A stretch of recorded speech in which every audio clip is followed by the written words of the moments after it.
Let's maul in the Central Committee. Let's cringe in the Central Committee. Let's bog in the Central Committee right now.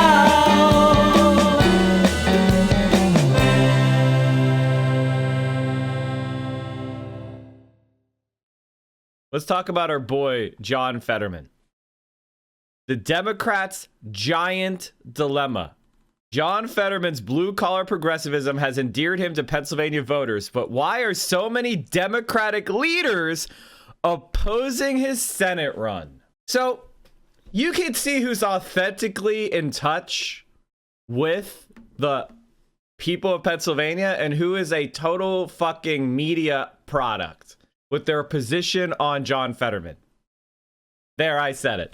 You don't like John Fetterman, you're probably, or you're, I know, okay, I'm pissing off a lot of DSA people probably, but there is no DSA candidate. So, I'm sorry. Goodbye. I don't know what to tell you. You don't like John, too fucking bad. The two candidates that have been announced so far that are not John Fetterman is, one was a guy who literally worked for the Chamber of Commerce, which is a far-right business, they call it the Chamber so you think it's governmental, but it's not governmental. It is a lobbying group for large corporations. Or Val Arkush, who is a failed congressional candidate, about as centrist of a Democrat as you can be. And she is a Montgomery County commissioner. Who Omega Lol is really the answer to that. Who Omega Lol. Profits over people. Thank you, Julie Not Funny. Thanks for the prime. DSA doesn't like Fetterman. I mean, I don't think John Fetterman is like a DS. He's not a DSA guy. He doesn't call himself a socialist. He's not a DSA guy.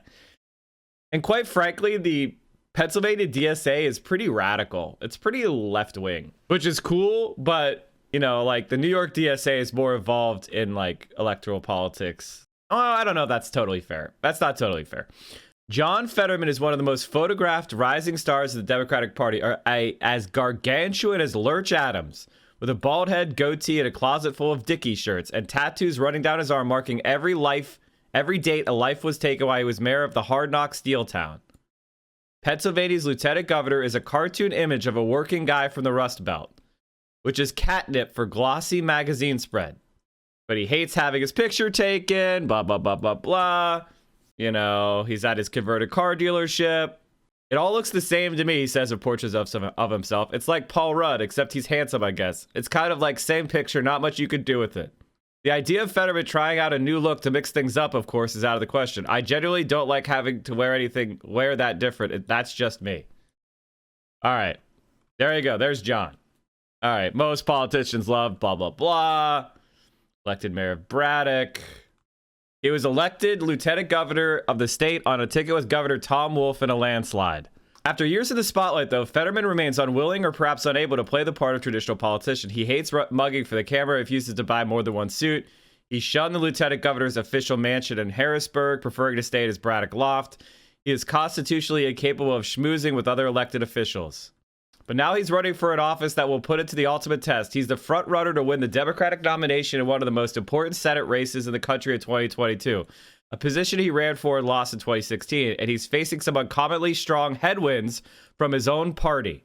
Wee-woo, wee-woo. What does that tell you, chat? What does that tell you? Right off the bat, that's how you know someone's probably good. When the Democratic Party machine is against them, that's probably why they're pretty good. Since launching his Senate campaign in February, Fetterman has quickly amassed nearly $4 million, more than any other Democrat in the field, and mostly in small dollar donations. He's running as a progressive who supports raising the minimum wage, Medicare for all, criminal justice reform, and marijuana legalization. And while he's pro-gun control, he has been a gun owner himself. Two lesser-known contenders, liberal state lawmaker Malcolm Kenyatta and moderate county commissioner Val Arkush, have already thrown their hats in the ring. Other big-name Democrats who are more centrist than Fetterman, like Rep. Connor Lamb, might still jump in. Fetterman's fans think his brand of economic progressivism and his Carhartt-wearing linebacker vibe make him uniquely able to win elections in the kinds of Rust Belt and white working-class areas where Democrats have been hemorrhaging support. In a party often seen as too elite, the lieutenant governor is unfussy and plain-spoken. He poses for official government photos in workman's shirts and calls Republicans simps on Twitter. Fetterman's campaign is making the case that he has the best shot of picking off Trump voters in the general election. That is, if he can get anywhere in the primary first. Already he's butting up against fierce resistance from a wide array of party leaders. Some take issue with this politics. Moderate think his deep commitment to getting repentant convicts out of light sentences is too radical. Progressives say he's too squishy on fracking. Other Democratic honchos from left to center resent his go it alone attitude. They argue he's a loner who doesn't spend any time trying to build alliances with other polls, and that as a result, he'll be less effective in office. But for many party leaders, this isn't a question of the intractable outsider versus the establishment. Fetterman's candidacy hits at the heart of the debate roiling the Democratic Party today. Should the party try to win back working-class white voters who stray further from them every year, or double down on the suburban and black electorate that has powered their recent wins? That's actually not even true. This is absolutely the dumbest question. Holy shit. You cannot win any election without white non-college educated voters. You have to have a significant portion of them or you can't win. You could win like 50 congressional seats nationwide. That's it. It's math, man. It's just math. You can't win without white people in an American election. It's impossible. And quite frankly, college-educated whites are not that democratic. They're barely democratic. You're not going to win with them unless you start winning them by 50 points, which the Democrats are not. Fetterman's white guy working class appeal, they say, is outdated for a party that should be committed to addressing structural racism. This is ridiculous. You mean like the Congressional Black Caucus who attacks defund the police? There's plenty of... I mean, what do you fucking mean? Val Demings, the former Orlando chief of police? They aren't attacking structural racism. This is bullshit. Ryan Boyer, the African-American president of Philadelphia's powerful building trades council, took to Facebook earlier this year to make the case for a black nominee. What has John Fetterman done to warrant a U.S. Senate seat? If black women are the base of the Democratic Party, should the state party recruit an African-American candidate? One African-American state house member says Fetterman's authentic brand smacks of white male privilege. I know it would be an impossible race for a black candidate to be able to run for anything across the state being dressed down every day, says the lawmaker. It's just not fair. It's such a double standard. This is, so now you understand why liberals use idpoll, right? We all get this now, right? This is liberal garbage. Nothing to do with any policy. Just talking about Fetterman's race. That's it. He's a white dude, therefore he can't run. What the fuck? Actual cringe, bro. Actual cringe, bro. Did anyone see Pepe La V 1350 to defend cops yesterday? I mean, I didn't see it. If you want to give me a clip, I'll react to that. If Fetterman gets a national profile about being in the Senate, he could be a viable presidential candidate peeling off white populists from Trumpists. No shit, Dennis, but we need to have a black Chamber of Commerce candidate. Fetterman is Jesse Ventura 2.0? Not at all. Jesse Ventura is an idiot. Fetterman's team, meanwhile, maintains that his lack of pretense is exactly why rank-and-file Democrats like him. In Trump country, sure, but among other demographics too. It's why he was reelected mayor of majority-black Braddock by huge margins each time. It's why he won his lieutenant governor primary and then statewide office with Wolf by double digits, including performing well in some Tony Philadelphia suburbs. Pennsylvania has a history of rewarding outsider candidates, but Fetterman's rocky history with party elite still poses a problem, because for every Alexandria Ocasio-Cortez in Democratic politics, there are still more Bernie Sanders who lose out to the establishment. Okay, that's... what? Bernie crushed the Democratic Party in Vermont. He lost a presidential race. In the very Senate seat that Fetterman is vying for, there's a history of crushed mavericks. To wit... what? Who do you think Pat Toomey is? Pat Toomey was the Tea Party darling that primaried a sitting Republican moderate from the right as an outsider, but he was really Wall Street funded. What the fuck are you talking about? To win, Fetterman will have to figure out how to either surmount his party problems or render them irrelevant. Today, Fetterman is dressed in a standard issue Dickies button-up and neon Carhartt neck gaiter, sitting on the leather couch alongside anti-violence expert Richard Garland.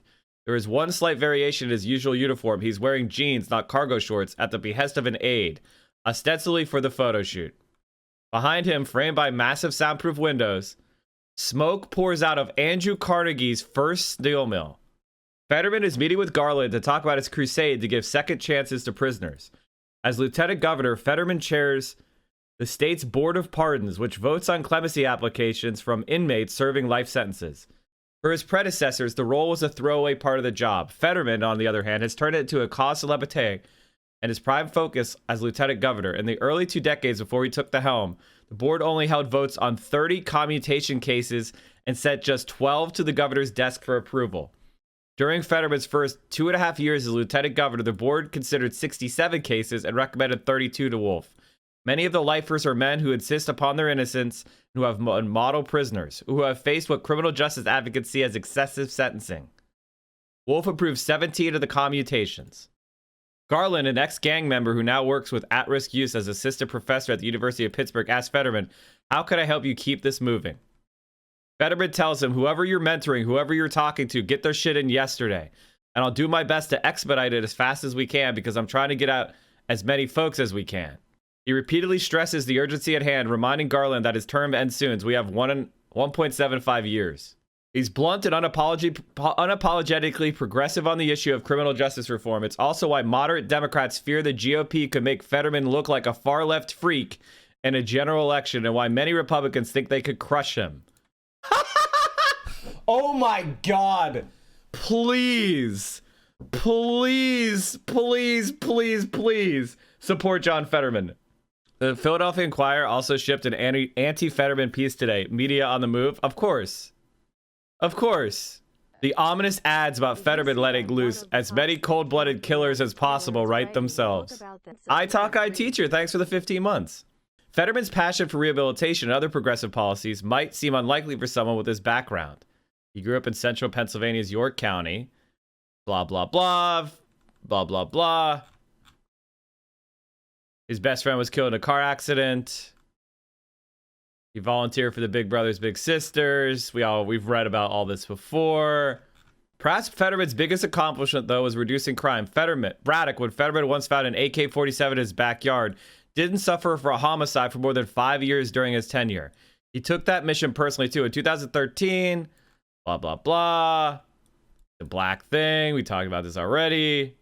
Ella Jones, who was borough manager of Braddock in 2009, derisively called Fetterman the great white hope of the area. He came to a community that is 80% black and believes he can amass control and views this community as a stepping stone. If he feels that the community is bankrupt, then he needs to go somewhere where he'd like it, he said at the time.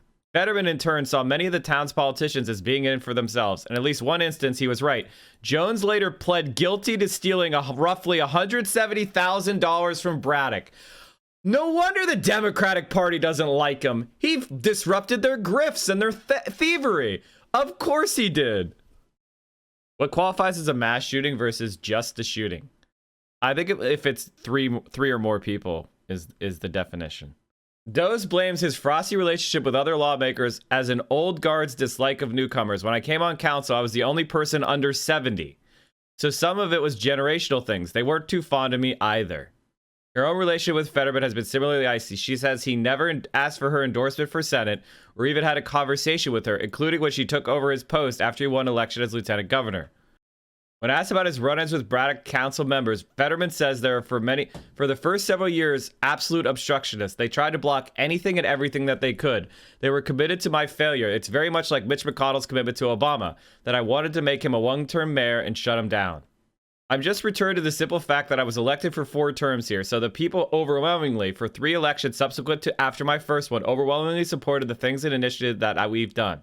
Whoever went to the poorest community of the state thinking, I'm going to make a political career and use that as a springboard, because literally that's never been done before. And I didn't come here running for mayor. I just came here just to work. It's not like he came and it was a 2 to 3 year stunt. When he came, he wasn't even married. He came, got married, and grew a family. So whatever folks say, the truth of the matter is that he did not have to make Braddock his home. Oh my God, they're such a fucking pathetic fucking losers. Fetterman gets along. Yeah, these are a bunch of people who are griping that they're not friends with Fetterman, which is pretty useless. Fetterman gets along with at least one top Democrat in Harrisburg, one who came into office as an outsider. The governor, Wolf, and Fetterman's teams both say they have a good relationship. A Wolf spokesman said Fetterman is a strong partner. Computer the Geek, thanks for the 10 gifted subs. But unlike Attorney General Josh Shapiro, whom Wolf called my guy in the upcoming 2022 gubernatorial race, the off-the-cuff remark, Fetterman hasn't gotten a nod from Wolf. Complaints about Fetterman aren't limited to a particular flank of the Democratic Party. Lee was endorsed by the local Democratic Socialists of America, while Williams is a centrist, regularly works with the Republicans. And they aren't coming solely from elected officials of the party establishment. Organizers, city-based, says Fetterman hasn't contacted them this cycle. Its regional political director, Vanessa Clifford, is in the process of leaving to manage Kenyatta's campaign. I think we figured out why Working Families Party endorsed Kenyatta. There it is. Some Fetterman supporters don't think the Working Families Party gave him or other potential candidates a fair shake. While officially considering an endorsement, the group sent likely candidates a questionnaire from past election cycle that was littered with irrelevant comments about Trump. Some of the people in the group's state-based member organizations grumbled that a vote on the nod was sprung on them at the last minute, as though it had already been decided. The Working Families Party staffer says that making an endorsement early in order to consolidate progressives was more important than spending the time to deeply review the questionnaire. The questionnaire were set was for the 2020 election. It asked about President Donald Trump, not President Biden, and legislation spotted by members who are no longer in Congress. It did not reflect current reality. The fact that Democrats are no longer the minority in the Senate and that COVID-19 pandemic has completely transformed American life. Holy shit. To Williams, Fetterman's lack of a bedside manner poses a governing challenge. You're talking about moving people out of poverty, recreational marijuana. These are things that require people to know people to figure out how to get it done, he says. Who's your base? Who's your clique in that body? You can get ideas and stuff move. I can't say that I've seen that in him. So, chat, now we get it. The Working Families Party endorsed Warren, not Bernie. That's exactly it. That's the same arguments they make against Bernie. These are the exact. See, here's what the centrist politicians do. You're not a centrist. They try to freeze you out. Then they go around and argue, well, he doesn't have a lot of friends with other politicians. Does anyone think this is going to hurt him in an election? John Fetterman, hated by other politicians. I mean, like, absolutely ridiculous. Fetterman's connection to the party brass seems to have improved. A Fetterman advisor and representatives from the Democratic Senatorial Campaign Committee spoke in February, and the call was civil. And some progressives think the left is making a mistake by not lining up. Sean McElwee, oh shit. Sean agrees with me. Co-founder, oh no. Of the liberal think tank Data for Progress says Pennsylvania's race is the best chance for progressives to win a Senate seat in 2022. You have a situation that has basically not been seen in the past, in which a progressive is entering in with the sort of name ID and war chest to contest the primary and also has a strong case to be the strongest general election candidate. It is, in my view, indisputable that Fetterman would be the strongest general election candidate, and normally that is not the case. I have plenty of relationships with progressive groups, and I've run as a progressive before it was cool to do so, he said. The Innocence Project, the entire second chances and criminal justice advocacy community here in Pennsylvania. No other living Pennsylvania has freed more black and brown people from prison than I have. So in terms of actual progressive results, it'd be hard to find any progressive in Pennsylvania who has created more progressive outcomes. People are going to be really upset that we are going to send another white man to Washington. This is from the Biden endorsers. The people that endorse Biden first. Ed Rendell. John marches to a slightly different drum than the ordinary politician does, but that I think could be construed as an asset, the former governor says, arguing that voters like outsiders. Remember, as a statewide race for senator or governor, other elected officials don't matter much. There's so much media that people make up their minds themselves. Elected officials matter more with their endorsements, the less people can find out about the candidates. But some say Fetterman's different path, his unapologetic white guy in cargo shorts vibe, is all wrong for Democrats, especially in the post-Trump era. Fetterman believes the party must try to win all voting blocks. No shit! The Democratic Party wants to lose. Why would you exclude or ignore one at the peril of the other, he asks. And his motto is every county, every vote. His campaign has also explicitly made the case that he's the best candidate to win back Trump voters in the general election.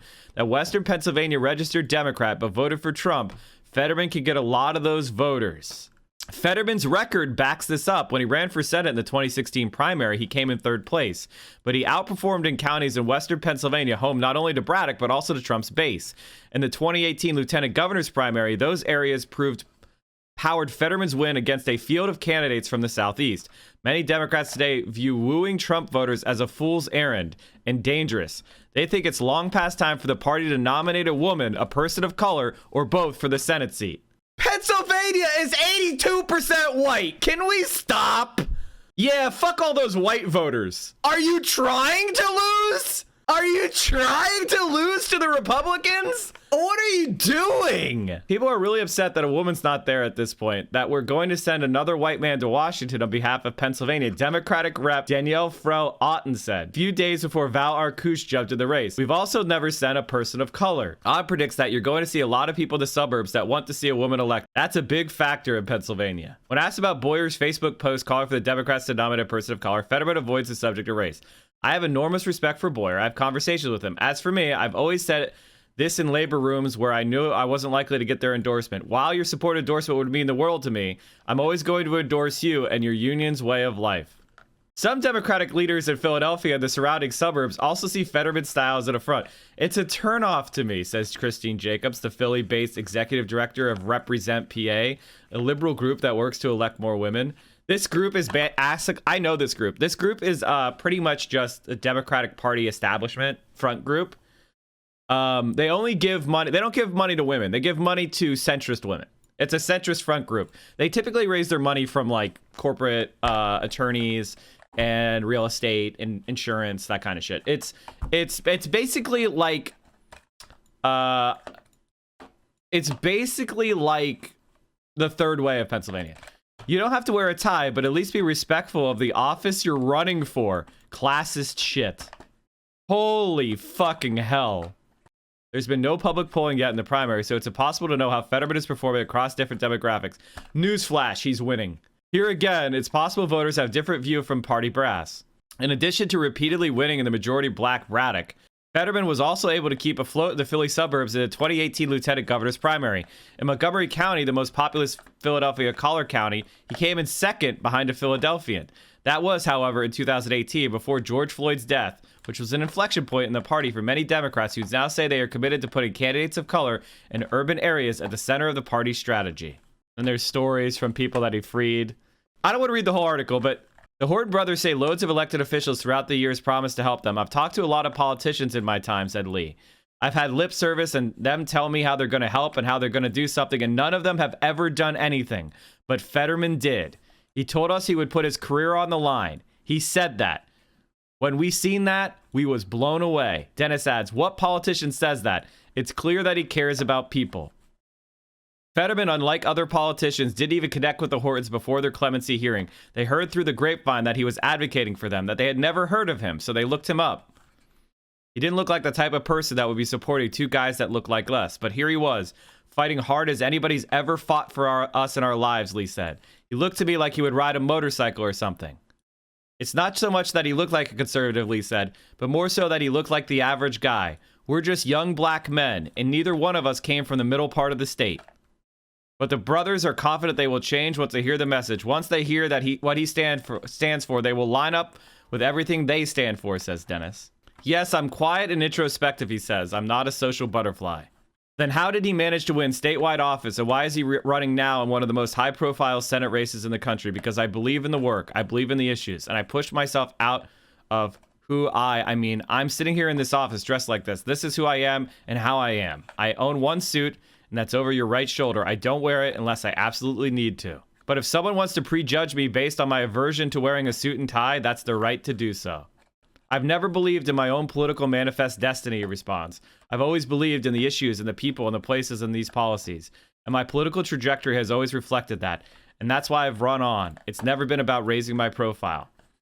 He recalls how he became a fixture on cable TV when Trump's and the rest of the Republican Party were screaming that the 2020 election was rigged.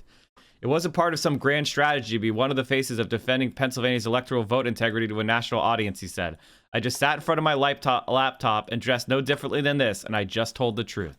So, why am I malding over this? Why am I malding over this? Why did I read you this article to start the stream? I could have done something to build the viewership, but why am I reading you this? Because I know John Fetterman myself. I can hear John Fetterman myself. I wear shorts year-round, and I hate wearing suits too. I know John Fetterman. And there was one race. I want to tell you a story that comes from me. Not from anyone else, but from me. Okay? I'm not thinking about John Fetterman because I don't know these people. I know these people. Okay? I was running a campaign for state senate for a progressive candidate who supported Medicare for all and wanted to do single payer in Pennsylvania, who wanted to legalize marijuana, who wanted to tax the oil and gas companies and have a moratorium on fracking, right? And every centrist Democrat not only shit on this candidate, they actively went around and said that he couldn't win. He was a white man, and he was too far left. That was the things they said. And we had an amazing grassroots campaign. We raised hundreds of thousands of dollars. We had hundreds of volunteers. Everybody believed in us but the Democratic Party. The Democratic Party was shitting on us and trying to throw the race. But there was one person who is a major Democratic candidate. This is when he was running for lieutenant governor and then statewide after he won the primary. It was John Fetterman. John Fetterman was out there fighting for this candidate. He was saying, fuck you guys. The Democratic, what are you trying to lose this seat? This is an amazing campaign. This is an amazing candidate. They could win if you supported them. And they said, oh, they're going to get blown out. They're going to lose by 10 or 15. But on election night, the returns started coming in. And we were winning. We were hitting all our goals. It was a tight election, but we were ahead. It looks like we might be able to pull it out. We were outperforming with people of color. We were outperforming with young people. We were dominating. However, then the suburbs came in. And they swung the election. With the very last precinct that reported, the Republican pulled ahead and won. And when the campaign finance reports were after the race had come out, they had spent $2 million against us. We found out that the Democrats had leaked our internal polling to the Republican Party. And that the Republicans had taken that internal polling and spent millions to beat us with a full court press of television, radio, direct mail, digital ads. Huge. They spent more on the state Senate race than they did on the congressional race in that same district. That was a swing district. And it was at that point that I knew the Democratic Party, with beyond the shadow of a doubt, in my personal experience, tries to lose when progressives are running. And then it was replicated. It was replicated multiple races around the country. Kara Eastman, Ben Jealous, the governor candidate in Vermont, Wallace and PA1. Case after case after case after case, when there's a progressive against a Republican, they try to lose to the Republican to try to discredit progressivism. This is an absolute certain fact that this is not an opinion. This is my personal experience. I know it to be true. I've seen it happen. So when I see John Fetterman getting the shit from these people, he's raised $4 million from people. He's got incredible grassroots support. When he ran for lieutenant governor with Tom Wolf, a statewide election, a statewide election.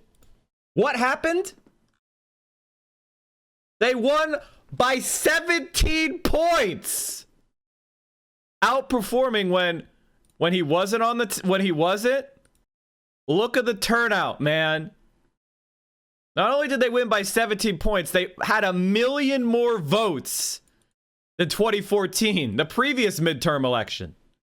And what they didn't mention in that article, which is a pretty big important point, is John Fetterman primaried a centrist out of the lieutenant governor's mansion. His name was Mike Stack. He was from Eastern Pennsylvania. John Fetterman beat this guy's ass. This is the type of politician the Democratic Party establishment wants. How many suits do you think Mike Stack owns? So yeah, they don't like when politicians primary their centrist scumbag friends and then win. So fuck these people. We don't want to go after white voters in Pennsylvania. And what? We do politics here every morning starting at 10 a.m. 10 a.m. Eastern, 7 a.m. Pacific. You can watch us here on Twitch. We're the morning guy. The morning politics guy. Politics Frogs in every single day. Same time, 10 a.m. Day in, day out. And we carry you through your morning and early afternoon politics needs. And if you need more, Mike from PA, we have a YouTube channel. We talked about suburbs, the My Pillow guy, Ted Cruz. We talked about DSA. Amazing. Making fun of Tim Pool. Amazing. Look at all of these amazing videos. Get in there, watch them. We have me on Twitter. You got to follow me on Twitter, chat. I'm at 20,614 subs. That means I got like 40 followers on Twitter in the last day. You can do better than that. You can do better than that. Go follow us on Twitter. And of course, join the Discord, where we have an incredible community of left-wing streamers.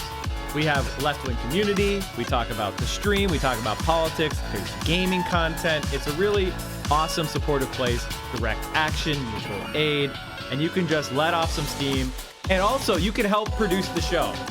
One of the things I do is I look at the links that are put into the news content suggestions chat room on the Discord. Join the Discord, come hang out, and maybe what you want me to talk about will be part of the next show.